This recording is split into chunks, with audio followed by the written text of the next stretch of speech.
Allah has inscribed every possible outcome of our lives within al-Lawh al-Mahfuz, the preserved tablet. Yet among those many possibilities, He selects one to unfold. Which written path will become yours? Will you be the immediate answer to a relative supplication, or the slow answer to a prayer offered decades or centuries before your birth? What mark will you leave when your life has run its course? Why did the Almighty choose precisely this moment in history for you to appear? Perhaps your parents, grandparents, or other forebears raised their hands on your behalf and planted hopes for your future, prayers for success, safety, guidance, or piety. Perhaps your conception was greeted with joy, or perhaps it arrived as an unsettling surprise. Whatever the reaction at your beginning, your coming was not mere chance, it was part of God's wisdom. He placed you into the exact family, at the right season, and in the particular environment that harmonize with your temperament and potential.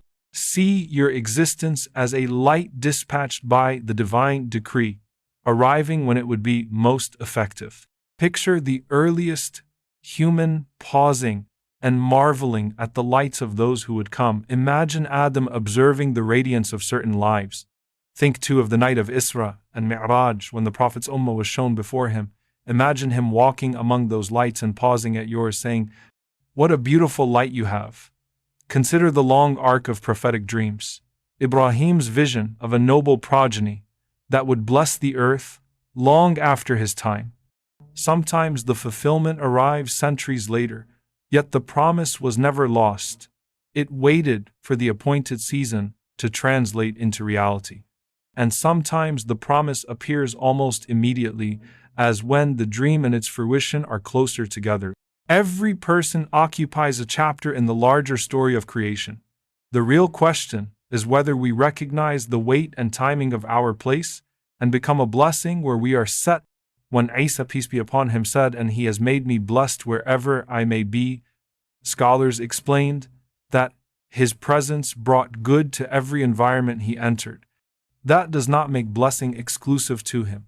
Rather, it models the possibility that any human can be Mubarak, a source of barakah, if they bring mercy, uprightness, and benefit to their surroundings.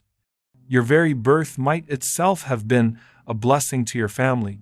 You could be the long-awaited answer to prayers offered before you arrived.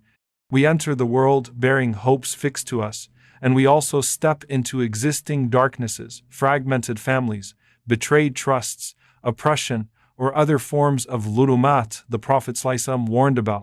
God illuminates these shadowed places, first by His decree, then by His revelation, and then by the light of our deeds. This layered illumination is the meaning behind the phrase nurun ala nur, light upon light. But light does not multiply without human cooperation. We must kindle and sustain it. If the light within is neglected, then what should have been illumination becomes more darkness instead. The Quranic picture of darkness upon darkness warns that spiritual neglect compounds blindness until one cannot see even one's own hand before the face. The responsibility laid before every generation is clear. Choose to be a boon to your era rather than a bane. The Prophet ﷺ taught, "In every century of my Ummah, there are forerunners, men and women, who step forward to renew and guide." To be Ibn al-Waqt, a child of the moment, means to embody the virtues and responses this age requires. It is not merely nostalgia to admire former eras, but envy of them is a mistake. Each epoch bears its own challenges and opportunities. The companions of the Prophet ﷺ were blessed to live in their moment, but they also carry tremendous hardships. Would any of us confidently assert that, if we had been transported to their days, we would have been Abu Bakr rather than Abu Jahl? History tests people differently. The question for you is, which character will you play in the drama of your time? Our stories are interwoven across generations. Consider the fragile circumstances that often precede births, near misses in pregnancies, marriages that nearly dissolved, sacrifices made in hunger and hardship, yet these risks still yielded new life because divine will arranged it so. Perhaps your ability to establish a house of worship in a remote town is the eventual outcome of a prayer whispered by a passerby 100 years ago. "O Allah, let there be a masjid here someday." Or perhaps your capacity to bring relief to the oppressed is linked to generations of cries raised by those same sufferers.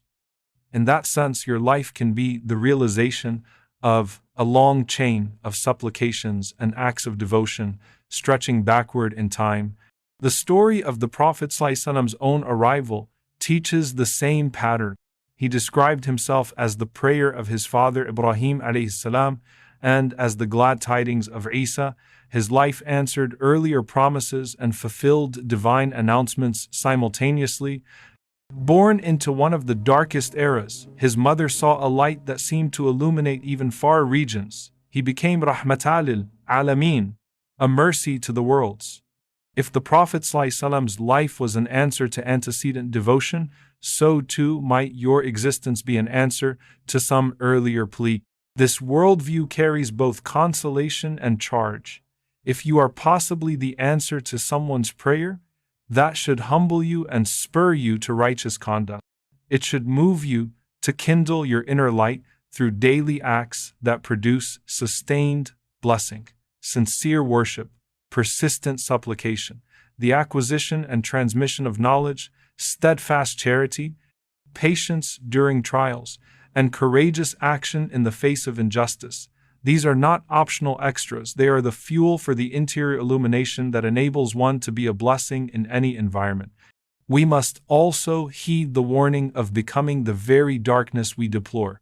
When a person or society abandons practices of remembrance, humility, learning, and service, neglect compounds into spiritual blindness. This layered darkness is not merely poetic. It is a description of how moral and spiritual deterioration intensify when left unchecked. The remedy is practical and spiritual. Return to worship and ethical practice. Mend broken social ties. Aid the vulnerable and pursue knowledge that reforms character. Being a blessing to the vulnerable is itself an instrument of blessing for one's life. The Prophet ﷺ reminded us that often our sustenance and victory are related to how we treat the weak among us. When a community cares for its marginalized, that community positions itself to be a recipient of divine support. Therefore, acts of mercy toward the poor, the orphan, the prisoner, and the refugee are not only morally required, they are means by which God opens doors of provision, relief, and success. Reflect on examples across history that illustrate how prayers and hopes can leap generations. Umar ibn Khattab once awoke, smiling at the prospect of a just descendant. Umar ibn Abdul Aziz later embodied the hope of justice in that lineage. Think about figures like Malcolm X, whose life answered longings for dignity and justice among oppressed peoples. These are not invitations to compare ourselves to great names. Rather, they show how a life can answer a need that others once articulated, and how God's timing can transform desire into reality over time. This understanding imposes practical accountability. If God might be using you to answer someone's prayer, steward your gifts carefully. If you have resources, practice generosity. If knowledge is your endowment, teach. If influence is placed in your hands, use it for justice and mercy. If you have endured trials, let them refine you so you can comfort and assist others. In all cases, live as though your life could be the answer to an urgent, long-standing plea. Do not indulge in fruitless wishing to have lived elsewhere.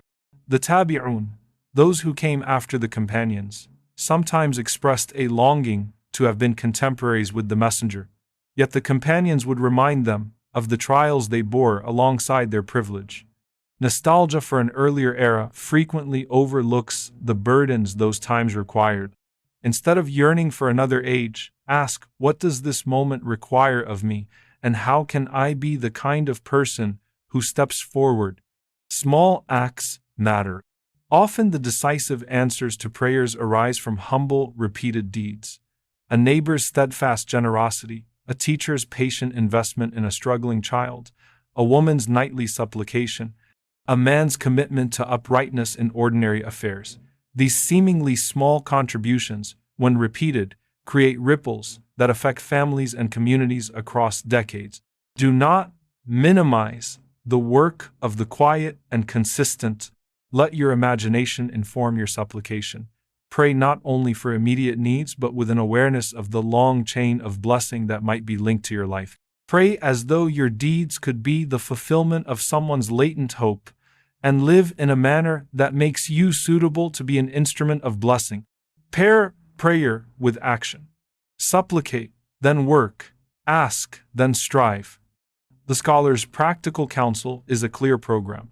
Know Allah, then know yourself, then know your purpose, and then act. Ground your identity in knowledge of the Creator. Examine your own talents and wounds. Discern how those gifts and trials can serve need, and then commit to sustained, humble action. This sequence avoids speculative longing and cultivates purposeful engagement. Trust that God's timing is wise even when we do not see the wisdom. Moments of ease and moments of hardship are both part of a plan that, in the fullness of time, can bear fruit for the soul and for others. Whether the blessings attached to your life manifest quickly or only through the patient work of generations, live as one who honors both the prayers of the past and the obligations of the present. So act now. Be the light your era urgently needs and deserves today, always.